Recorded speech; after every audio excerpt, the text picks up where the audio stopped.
Life Audio. Hi, everyone, and welcome back to Empowering Homeschool Conversations, where we dive deep into real homeschooling topics to encourage and equip you on your journey, especially if you're teaching a unique learner. I'm Peggy Ployhar, the founder and CEO of SPED Homeschool, and I'm thrilled that you're here today. Our topic today is one that is especially relevant in our tech-driven world: how online learning is changing homeschooling for unique learners. And to help us explore that, we're joined by Amir Nathoo, the CEO of Outschool, one of the largest online platforms offering live interest-based classes for kids around the world. Whether you're wondering how to keep your learner engaged, looking for flexible options that align with your child's strengths and interests, or just trying to navigate this ever-evolving educational landscape, this conversation is for you. Before we dive in, I just want to remind you to check out Homeschool Heroes at spedhomeschool.com for more resources, curriculum deals, and community support, especially for those of you homeschooling children with learning challenges. And don't forget to subscribe so you never miss an episode of Empowering Homeschool Conversations. Welcome, Amir. Glad to have you here today. Glad to be here. Really looking forward to the conversation. Thanks for having me. Yes, me too. And learning more about what you do. That's I always love to get to know our guests, and I'd love to start out with just a question about that, just to have our listeners get to know a little bit more about the story behind Outschool and how it started and what inspired its mission to create a love of learning through interest-driven online classes. Yeah, happy to go into that. And so Outschool is an online learning platform, and we think of it as a marketplace. So teachers are free to teach the classes that they've always wanted to teach. And they offer tens of thousands of topics, and we've served over 1 million learners. And teachers create classes from everything from core subjects taught in a traditional way, all the way through to crossover, things like learning math through Minecraft, to career-based classes, and more pure enrichment. We like to think that we have something for everyone. And that's key because every kid is different. Right. And they need to change with time. Every kid. Unfortunately, our current structure of the school system isn't really geared up to take that into account. But now, with modern technology and learning methods, we can actually coordinate groups of kids to come together around interests to foster their love of learning. And that's what we try to do. That's awesome, because sometimes kids feel so alone because they have this peculiar interest and it may only, interest a few kids, within their state or whatever. And to know that they're not by themselves, that there are other kids out there that have these interests and want to learn more. They don't feel so odd and so strange. And it doesn't seem like and so for parents too, having homeschooled my own kids for 19 years, I know sometimes it's like, I don't know if I should count this as a subject or not, but they're sure into this. So totally. Let's just keep going. And it's not just about interests, right? Because even for traditional subjects, like math, say, people learn math in different ways, at different paces. Yes. They learn it with different styles. They resonate with different people, whether it's peers in the class or a teacher. And so much can be gained and so much can also be destroyed if it's the right group or the wrong group and the right fit. And you don't necessarily have access to that right fit locally or within your traditional school, or maybe you do mostly, but not for every single subject or every single circumstance. And that's why I think in education it's really important that we provide flexibility and variety and empower families to make choices that are best for their own unique learner.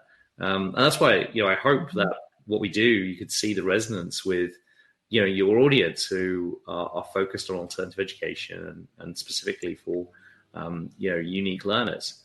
Right. And so, very excited to be talking to you today.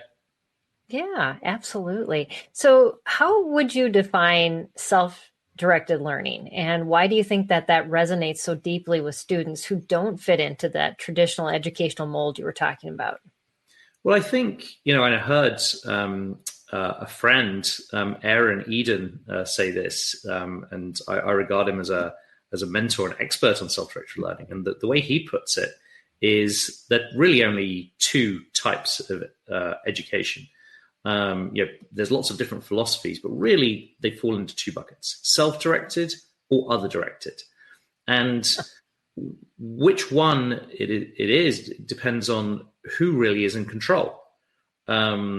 Is it the parent who's in control, the teacher who's in control, or is it the learner who's in control? And our traditional structures are very much other-directed education, and they try and provide other-directed containers and maybe some self-directed parts in it. For example, that's Montessori. You have to complete a certain set of exercises or certain types of content, but how you go about it and in what time frame and what age, there's flexibility there. So right, it's a mixed model, but the container is still other-directed. At the far end of the spectrum, you have pure unschooling, where it's entirely self-directed. And most people want some kind of a balance. And I think that's fair. And probably as you go from younger kids to older kids, you probably need a little bit more other directed at first, and then stepping back. And there's a big step back between traditional K-12 education and college education. It's still fairly even at a college level. But I think a lot of what inspires people to take alternative paths is to move in the direction of self-directed education sooner in a child's development. And why does this particularly appeal to kids with unique abilities? I mean, the problem is that our structures for other directed education always have to play to the average. Right, exactly. Depending on the class size. And the more unique or different your child is, the less other directed education is going to work for them.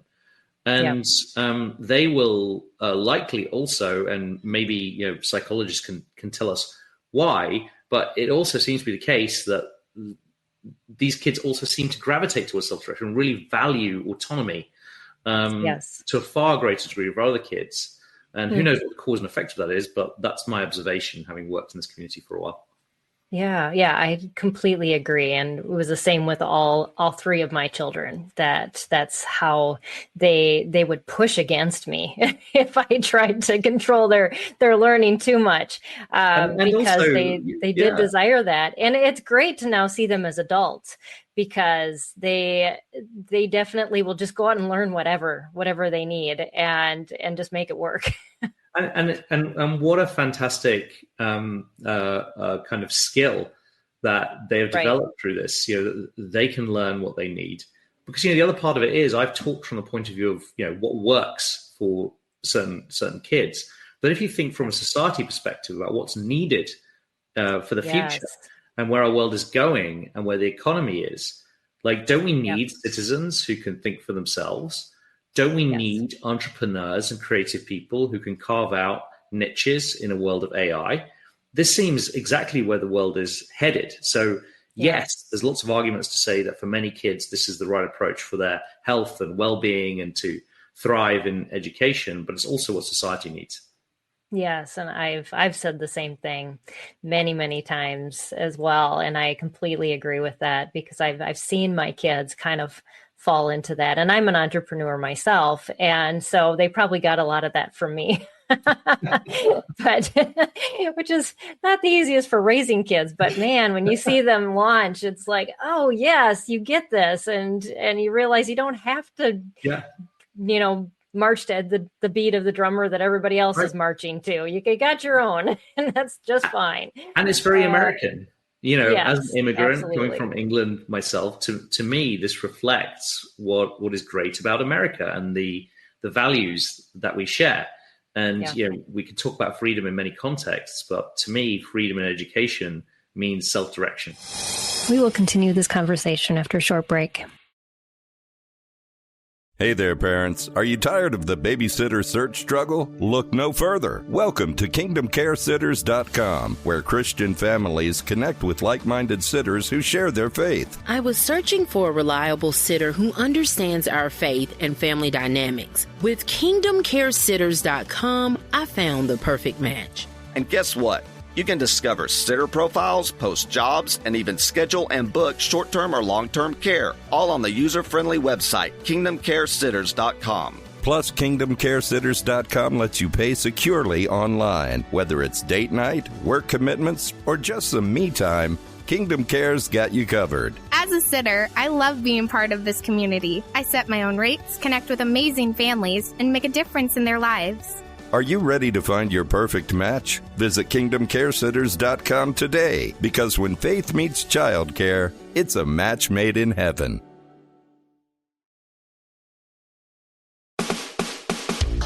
This is Empowering Homeschool Conversations, provided by SPED Homeschool, a nonprofit that empowers families to home educate diverse learners. To learn more, visit spedhomeschool.com. I completely agree. And more parents are realizing that. So Outschool's recent research found that 78% of parents believe that traditional education systems need to be reimagined. From your perspective, what are the biggest ways our current model is falling short? Yes, it was a dramatic statistic from our recent survey, but honestly, not a surprise to me, given the trends. Yeah. There's a Gallup poll showing trust in public education and traditional education falling for over 30 years. This is a trend that's been continuous, but it's still a remarkable finding. A lot has been said about the problems with traditional education. But what I don't think the core problem is the intentions and motivations of teachers and administrators. They're doing heroics within the context of a broken system. Yes. And if you talk to many of them about these ideas, they'll agree. It's not. There's not actually a massive philosophical difference here.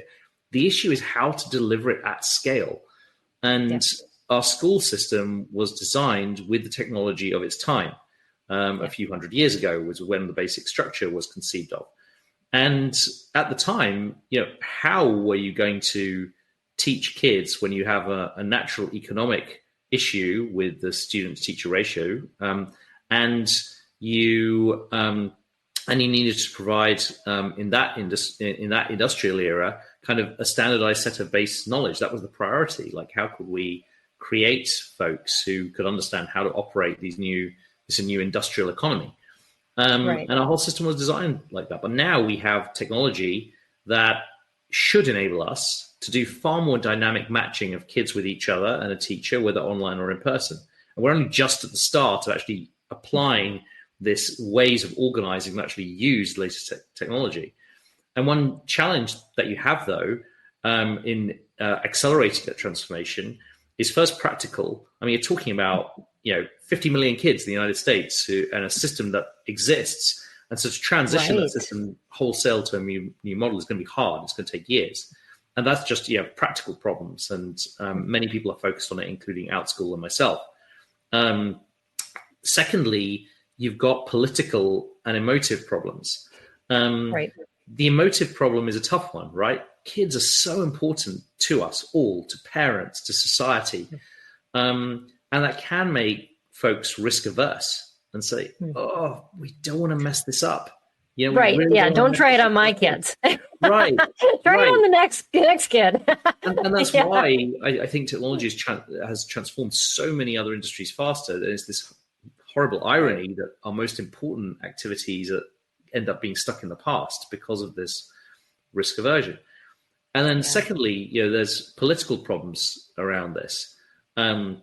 When there is fast change and acceleration, as we're seeing in our world today, some groups of people grasp to the past and say, "Oh, you know what the problem with today's world is? The problem is that we've lost what we had in the 50s or the late 19th century. We need to get back to that. We need to get back to basics. Why aren't kids learning algebra at the right time?" Whereas I'm thinking, why aren't they learning complex calculus and analysis and college grade math at 12? There's no reason they can't.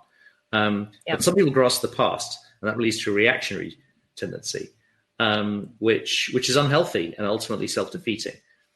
And additionally, some folks do see the future and are working towards it, and that's what I see in the school choice movement and the ESA movement. But whenever you're building the future, it can become politicized. And right now, for various tactical political reasons, it's primarily red states that are embracing school choice wholesale. But if you look at the underlying data, and our survey also showed this, if you ask parents and then segment about school choice and about public funding for school choice, and you segment the results by their political leanings and demographics, you find that there is broad support for school choice across demographics and across political lines. So the difference that you see with some parties or some states adopting policies faster than others is pure tactical politics. It does not reflect the underlying demand from families, which is broad. The demand becomes even greater the younger you look. So Gen Z parents are even more likely to support school choice. 81% looked as a whole, 83% amongst Gen Z parents. And so that's why this is where the future is going. And you can kind of abstract away politics and say, this is going to be the future. Politics aside. Right. I know, because every parent's going to make a choice for their child. And it's interesting. Some of the data that I've been seeing too since the pandemic was that more than ever. So I homeschooled even before the pandemic. But that, at that point, before that, parents would choose to homeschool their entire family. All the kids would be home, majority, unless the child had a special need, was in special education, then they'd leave that one child in school and then bring the rest home. And it may be a slow migration, but now we're seeing parents make a choice where one child's in a private school, one child's going to public school, one's doing an online school. And, and so they're making individual choices for their children based on their needs. And so it's a whole new kind of demographics of even homeschoolers than we've seen before. What did the pandemic reveal about, parents and their learning styles that may have caused this transformation that from your perspective? And we see exactly the same things, that observation, that the boundaries are becoming less clear. People aren't a homeschooling family. They've got some kids doing, even what is homeschooling? Because, if it's like a co-op that meets 4 days a week, isn't it really a microschool? And the right, exactly. A microschool is whether it's parent-led or teacher-led, and people are mixing and matching these different models per child, which I think is exactly what needs to happen. And we just need to make that process simpler and easier. But why? Why is that happening? And what did the pandemic play a role in it? Well, the pandemic, because of the mass school closures, did two things. Parents came face to face with what their kids were actually doing in the school. And there was a big moment. It was one of the emotive difficulties of transformation education is parents mostly end up with a rose-tinted view of their own education and forget what it's like to be a child. You gotta feel good about it because you're investing your child's future in it. It's almost like the more successful you are as well. It's like, well, it worked for me. Why wouldn't it work for my kids? The irony is that people in a position of power to affect change tend to be the most regressive when it comes to education. This forced parents to confront up close what their kids were actually doing, and many will realize, they weren't happy. And it also forced many parents, particularly parents with means, who had the option to try different things, to explore alternatives.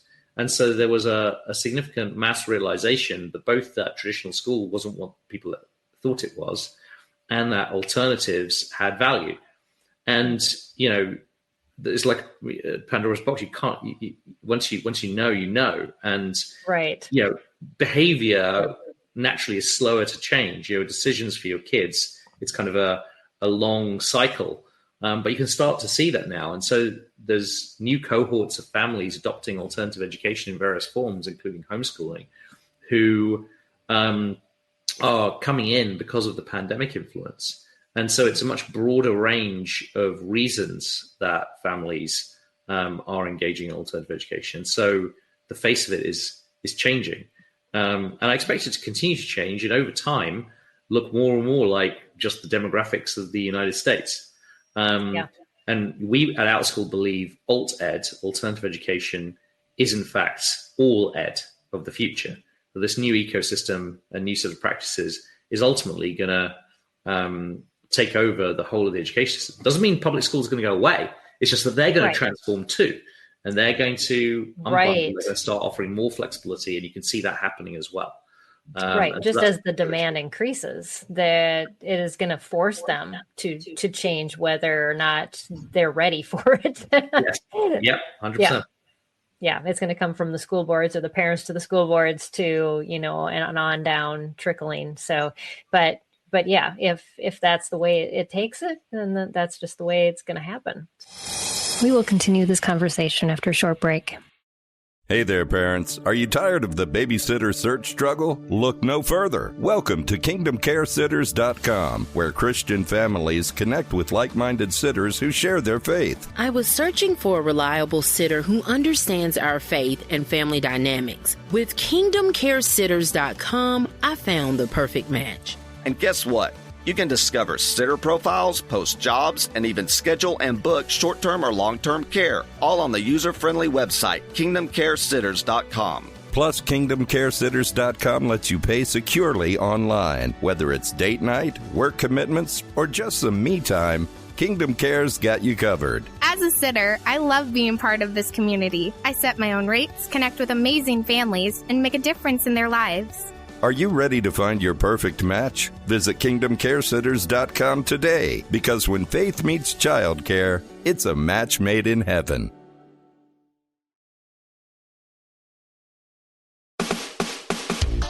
This is Empowering Homeschool Conversations, provided by SPED Homeschool, a nonprofit that empowers families to home educate diverse learners. To learn more, visit spedhomeschool.com. So Outschool offers a wide range of classes for neurodiverse learners. What are some of the most popular or impactful classes you've seen families using in the homeschool space? We have so many classes. It's hard to pick favorites. So I'll just give you some anecdotes. Okay. We have like a financial trading class where you can mock trade stocks. That's one of our most popular classes across all learners. But of course, neurodiverse learners who are advanced in math and are impatient to exercise the talents in the real world, love this class. And then we've had other classes, like, for example, we had a poetry class, which was for learners who had difficulty verbalizing their ideas. So it's communicated almost entirely through like the Zoom chats and asynchronously. And through this mode, learners who would otherwise struggle to express themselves in a normal classroom environment were able to flourish. And so we also have specific classes that are designed and tutoring designed for particular learning needs, such as autism and ADHD. But many of our classes are general classes that just have sensitive teachers who are aware of these differences. And that can make all the difference for your learner.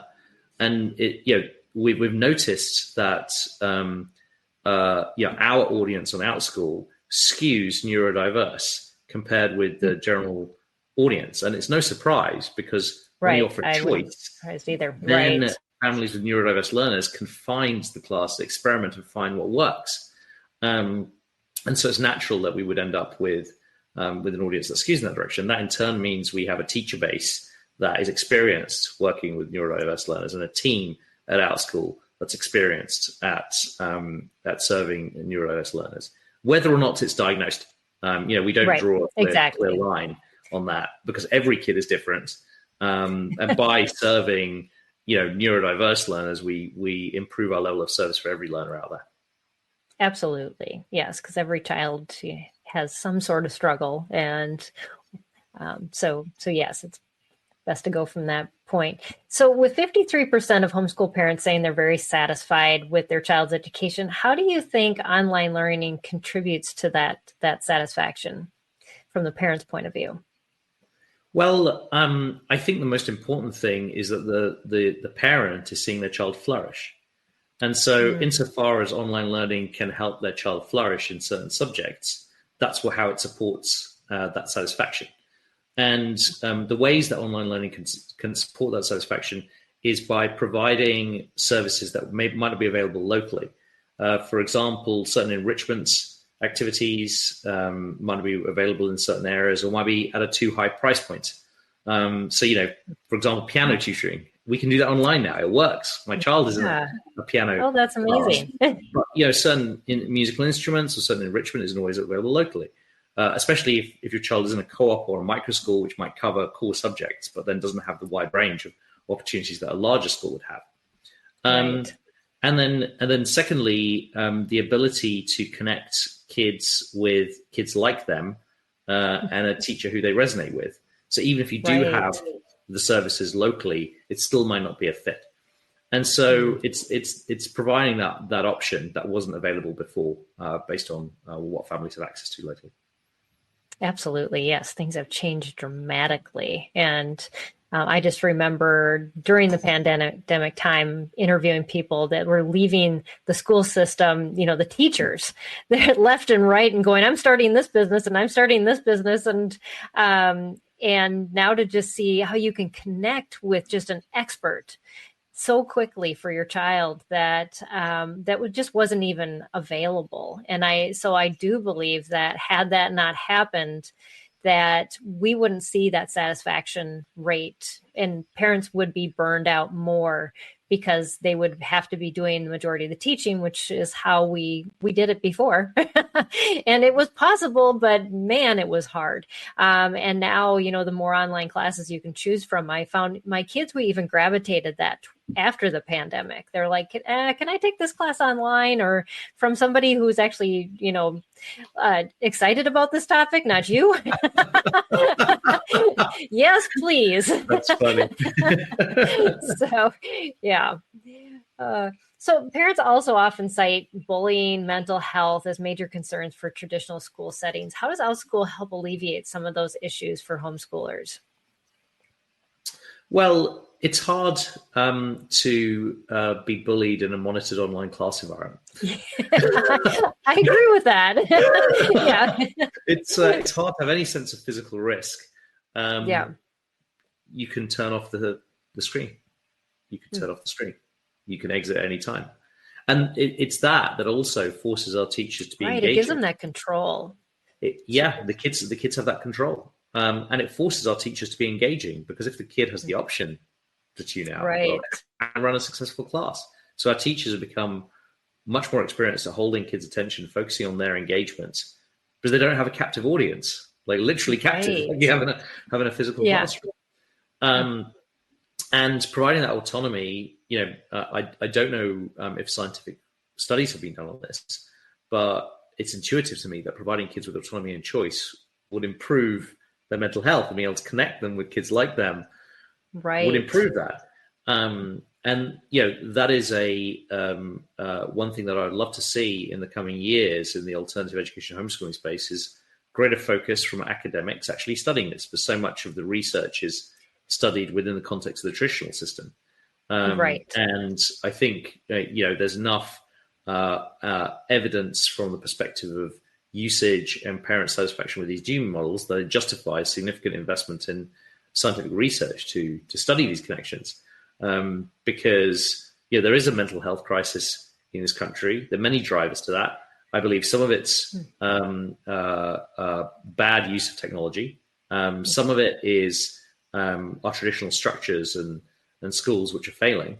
And we need to create new models if we hope to address this. And that satisfaction number from homeschool families is very, very promising and is worth investing in. Absolutely. Yes, I'd love to see more research on those things too. I'll have to reach out to some people that I know that are interested in doing homeschool research. That's some good topics. Well, but a note of hope for that. When I started the Outschool 10 years ago, there was really very little mainstream attention and academic attention on it. Now there is a conference every year at the Harvard Kennedy School called Emerging School Models. And for the last few years, under the banner of Harvard, there are now academics getting together with practitioners and businesses that are focused on alternative education. That hasn't existed before. That's and great. Just shows the growing recognition that something really interesting is happening here and something worth investing in. Yeah, absolutely. I know I spoke at a education conference in Las Vegas in 2021, and I remember sharing just the difference of what it's like to home educate and kind of that differentiation model of, being able to do something different with each child. And I just remember so many academics coming up to me afterwards and going, that's what we want to do. But we can't. And it's like you've reached the ideal in your home, and we can't duplicate that where we're at. But I think through technology, we're finding there's ways that we can. But it is slow, like you've been talking about. And but I'm just glad there's progress being made. So, yeah. So research shows that like 86% of parents want more choice and involvement in their child's education. How is Outschool helping families take the lead in a child's learning journey? I know for each kid, maybe they know what they want to know, or parents kind of know, but how does that, like when they take one class, how does that start them on this path now of going, maybe we need more of this? Totally. Well, it starts even before the class happens, because many families say that the parent will kind of browse our sites and will make a list and then collaborate with their learner over what to take. We'll sit there and look at it all together. And in the best cases, the kids just start asking for classes. Like my son, who's 6, has got so used to just Outschool existing that he comes up to me and says, can I have a class on computers? Can I have a class on German? And he just assumes that he's got this baseline assumption that I can just get him a learning opportunity or whatever he asks for, which if you think about it, it's an incredible belief that he has at such a young age. It wouldn't be possible if, he didn't feel involved in his education or wasn't aware of the resources available. So it starts even before the class, and just a conversation with the parent about, what the kid wants to learn and how they want to learn it. And then once the class happens, the way that parents can engage is, we record the class videos for review afterwards. And so the parent has access to that, so they can see what happened in class. That's great. Now, of course, like many parents do not have time to watch the entire class videos. So we encourage teachers to provide feedback after each session and provide them with AI-powered tools to turn like some summary bullet points into a mini report for the parent. Yeah. And so we try and build in features like that to give parent visibility into what the learner is, how the learner is engaging in the class, and as a result, start a conversation about what else they might like to learn, what they enjoyed. And our goal is to have kids asking their parents for more, whether it's Outschool class or more of whatever they've learned in whatever format. Right. And I think that's what our goal should be in education, to get to the point where kids love learning and associated with it with both fun and progress in a way that they want more. Yeah, that's how you build those lifelong learners, and they realize that learning is fun and that there's a reward out of it that isn't, it's not like they get a sticker or, an ice cream cone. They actually internally are satisfied and want more. That is truly what we're aiming for in education anyways. So that's a real powerful way to do that. So ESAs and school choice are changing the education landscape. I know there's some in the homeschool community, and I won't name names, that are very against those. A lot of the homeschool organizations are just kind of fight against it. Some don't. But how might these vehicles improve access to platforms like Outschool for families who couldn't previously afford these kinds of resources? So, Outschool is very much in support of ESAs and public funding and alternative education, while recognizing it's not for everyone. And so, we support families who are coming to us and paying out of pocket or using other sources of funding. And we support families who are coming to us using ESAs. And what we see across both is the motivations are very similar, wanting to get the best possible education for their child and customizing it. The thing about ESAs and other forms of public funding for school choice is they open up access to folks who might otherwise be restricted by budget. And that's important, especially when you think about giving kids access to live classes, to environments where they can talk with other kids and with a teacher. There's often, curriculum can be inexpensive. It can even be free if you're using resources like Khan Academy. So it's absolutely possible to do homeschooling. on a limited budget, and many folks do. But by providing additional funding, you open it up to folks who maybe can't stay home to help their kids, or who don't have the confidence or don't feel that they can do it all themselves, and need to use resources like Outschool. And we believe that is overall very positive for homeschooling as a whole, because the broader and larger the community of folks engaging with homeschooling or alternative education, the better we believe the ecosystem can become, because of the increased awareness, resources, and political support that will result.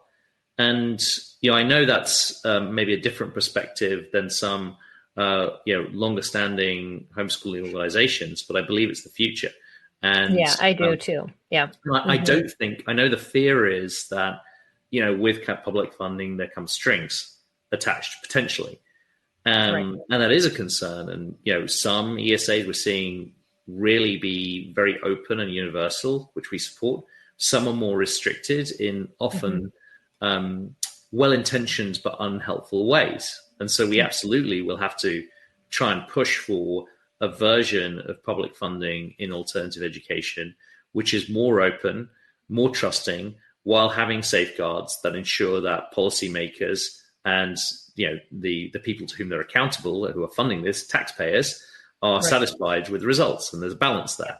And you can't have everything. And there's going to be a necessity for compromise. But then it's also the case you don't need to use these public funds to homeschool. So ultimately, there's a choice at that level. So that's why we think that this trend toward public funding in homeschooling and school choice is very positive for the ecosystem. And the potential downsides can be mitigated. Yeah. Are you able, as far as parents that coming in using ESAs for like special needs ones especially? So I know that there's some states that have them specifically allocated. Are parents able to use those for like courses like Outschool, or is it more just for therapies? I know our community is going to want to know that answer. Yeah, we can't provide therapies that are medical in nature that can be claimed on medical insurance. The nature of what we can provide is outside of that, but we can provide educational resources that are particularly focused on various kinds of neurodiversities and affinity groups. Yeah. And so we have those. And for those educational resources that are sensitive to neurodiversity and differences, then we absolutely do have many families using ESA funds and other forms of public assistance. The rules on what you can use them for vary significantly by the program and by the state. So if you have any doubt about whether you can use certain funds on Outschool classes, just email in to our support team, and they'll be happy to help you determine that. We have integrations with various programs, such as, for example, with the Arizona Universal ESA, you can just use your funds and not pay anything out of pocket. For some programs, there's a debit card, which obviously you can use to pay on the Outschool website, just checking out as a parent, it's the same way as a parent paying out of pocket would do. And in other programs, unfortunately, still require you to pay first and then submit to reimbursement. So the processes are varied, and I think we should be pushing for more standardization over time of the payment processes and some of these regulations, because yes, I believe in choice. Yeah, I'm sure that it's really hard on your end. Yeah, so it's hard for everyone, right?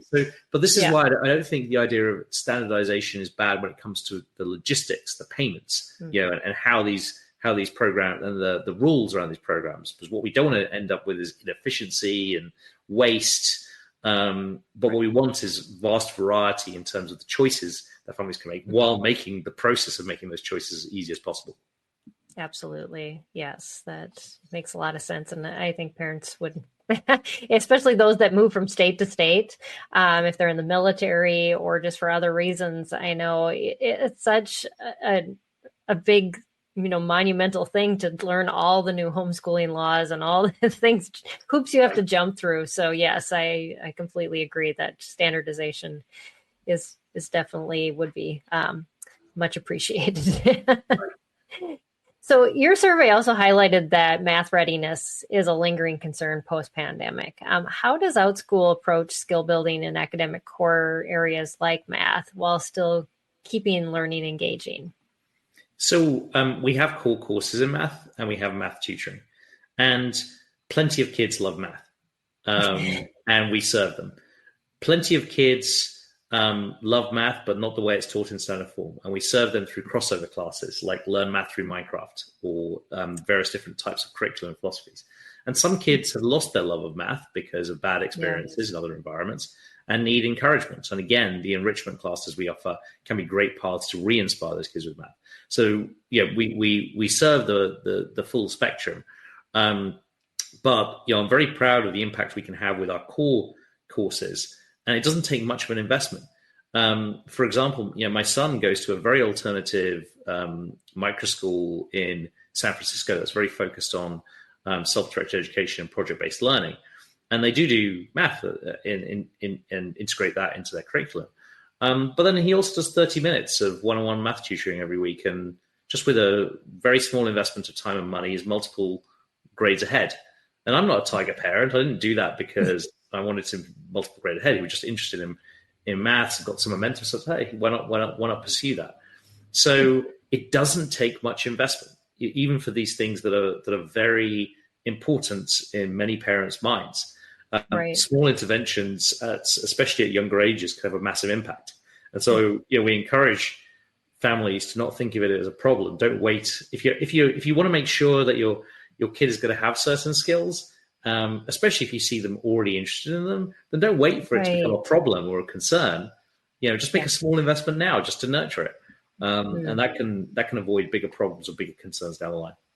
Yeah, that's great advice, because I think we allow that worry and concern to boil up. But what would hurt to have one class or one experience to see if all that worry is really necessary, and then if your child may just latch onto something that with alternative education that could show they actually do have an interest and a skill and a talent that you never knew of before. And it could be another person, another method that could bring that out that they maybe just weren't introduced to before. So it's all of those different things that I think we just think, oh, if it didn't happen the way I had planned it, then there must be a problem. Not always the case. Sometimes you and your kid butt heads because, you just do. So, so AI in education is a big topic right now. What's your take on its potential for supporting personalized learning versus the risks of overuse or detachment from real human interactions? It's top of mind for many families right now, given the very fast growth in use of AI. But here's the thing. I think AI is going to be extremely problematic for busy work. Anything that smacks of busy work and anything that kids really aren't motivated to do, well, they can just get help from an AI nowadays. So some of the traditional tools of learning, like homework in traditional school environments, aren't going to work anymore unless the kid is actually motivated to learn rather than to cheat, because it's become so much easier. And so busy work is going to be eliminated. And that means that we're going to cut to the core, which is that kids have to be motivated to learn, number one. And if we can't do that, very little else matters. And so alternative education is more robust to problems with AI, because alternative education is all about choice, all about fostering that love of learning and tailoring to the child. So that doesn't mean to say there aren't going to be challenges and problems. But I start from the point of view that alternative education is much more future ready for a world of AI than traditional education. But also, alternative education allows you to have the flexibility to say, well, this is an incredibly powerful tool. Why don't we spend a bunch of time focused on using AI tools and learning together with kids how to use AI tools in a way that you wouldn't be able to fit into a regular school schedule. So I'd say that what we should be doing is spending a lot of time on it because we have the flexibility to do so.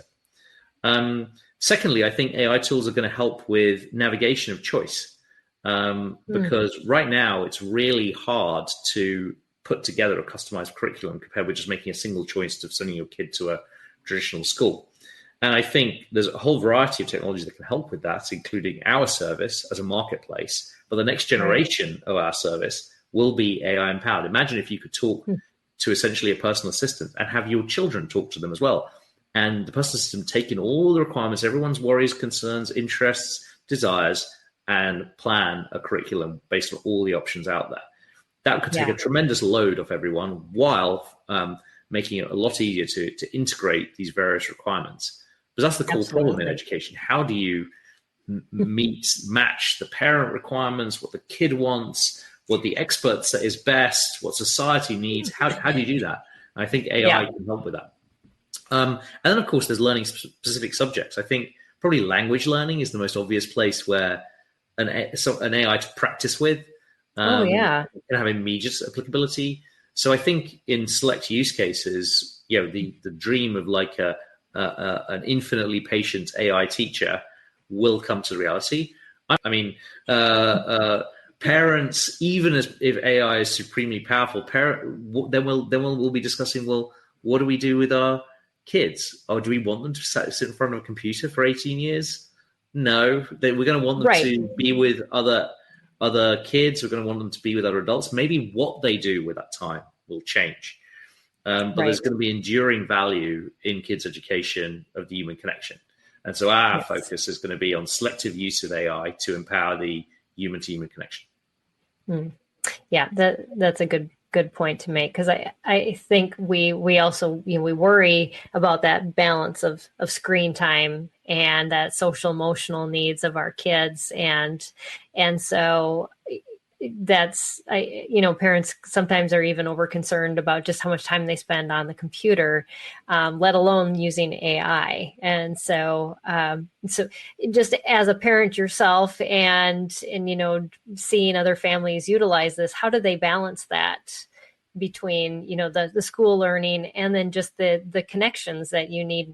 As humans, we just need personal relationships and in-person relationships. Totally. Well, it is a balance.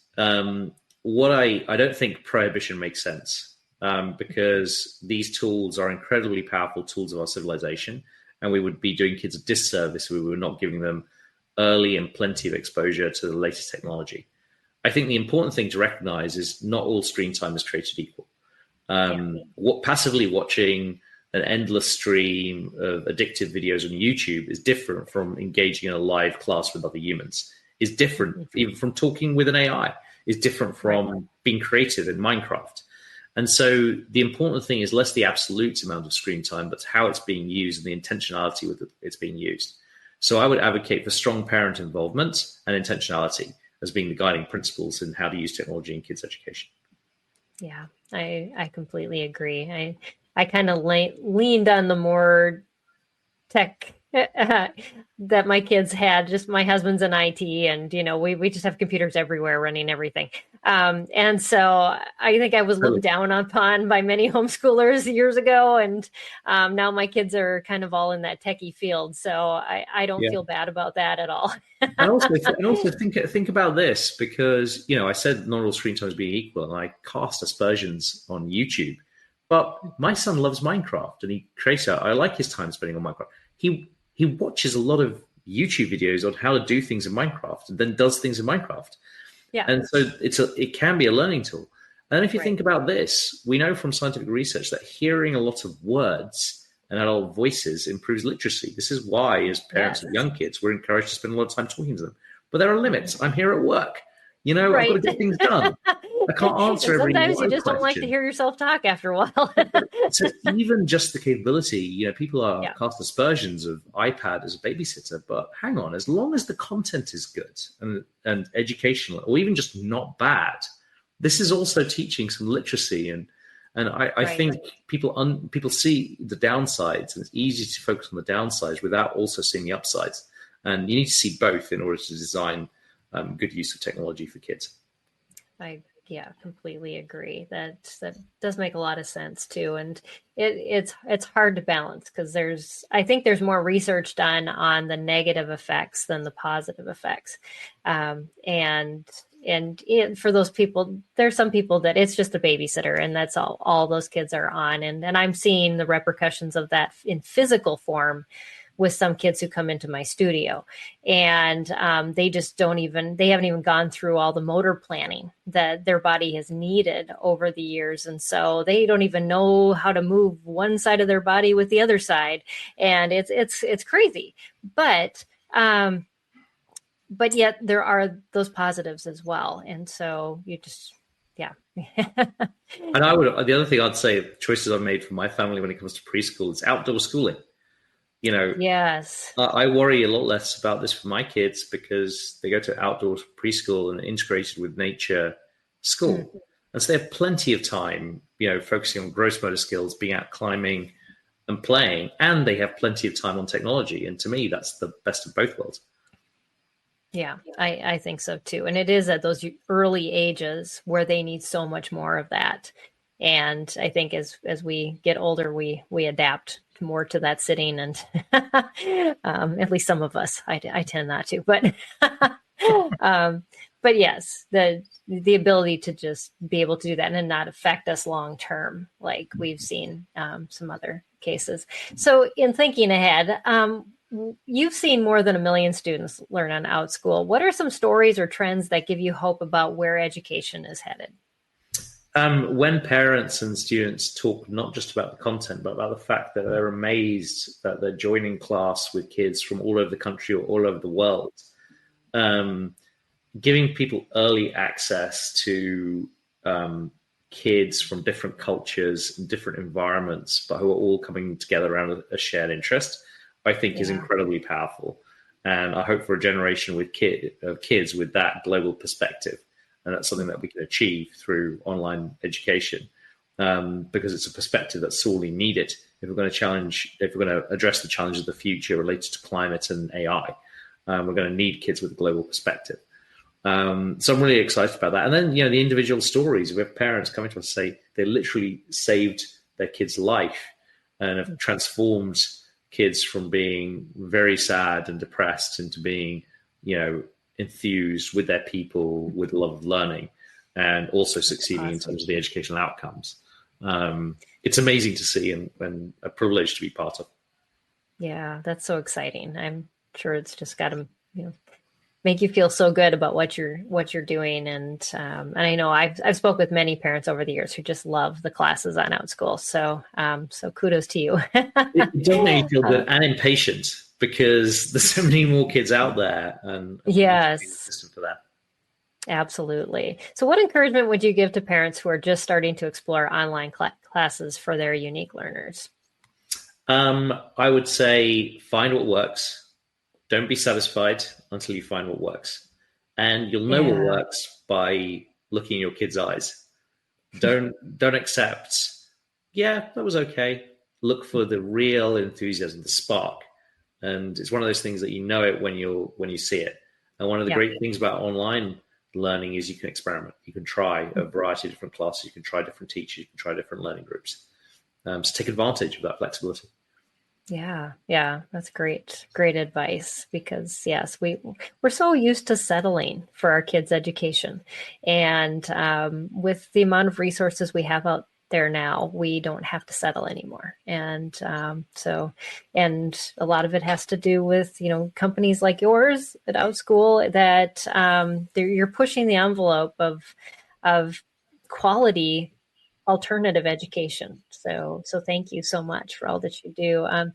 Yes. So when people go to your website at outschool.com, what do they find? Just to let our viewers know. So you can sign up, or you can search for classes. You can search for classes before you sign up, just to check what we have. We have thousands and thousands of classes. So put in some query, or just browse around, see what inspires you.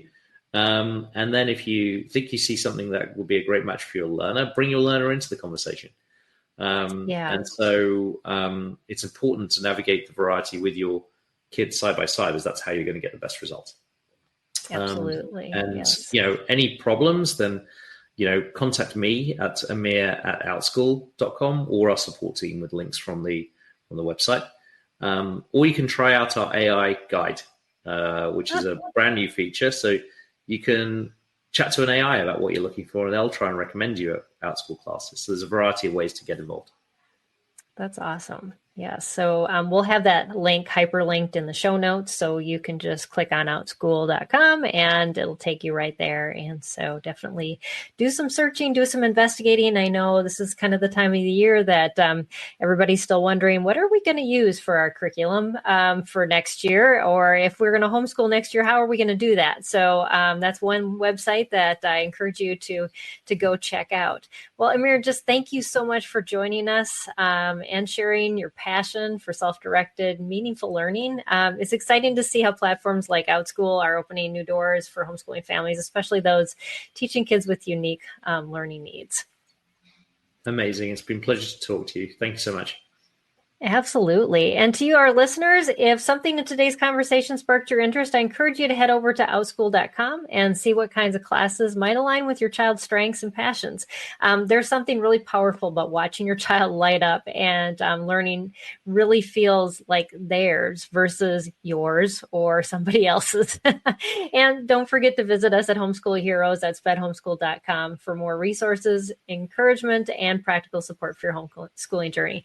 Until next time, keep on going with your calling, trusting your instincts, and remembering that you're not alone. We're here with you every step of the way. Thanks, everybody, and God bless, and have a great day.